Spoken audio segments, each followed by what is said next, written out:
Dokita T abatakambo tukunganza paka bwokowola omutaka Kayibanda. Wabera w'ensonga y'amaanyi. Tasituka. N'okowola omutaka Suna Ben.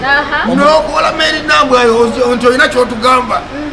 Nabagamba nti bukedde ejjudde b'amafiya. Ekikambo kigenda na kikambo ekigodo ky'embizzi na kaamulali. Sekondiri kasajja katono nga tekannakulwepinga. Njagala okukakasaba mafiya bonna abali ku bukedde. Nze Dr. T omuggo gwa Musa.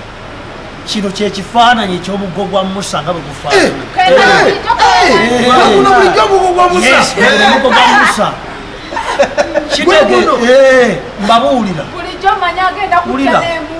Seegu yagenda kufa nga yeenya. Bamafiya bali abo. Onambasse mugenda kulaba kati ono yasembereddwa dda. Batandise okubuukibwa olupapula weeruli. Bw'oba Dr. T omwepikira weewandiise wali osayininge n'eddaama olireti nti nze neewaddeyo nga kati gamaze Mary Nambwa nga sikakiddwa neewaddeyo eri omuggo gwa Musa. Neewaddeyo eri omuggo gwa Musa.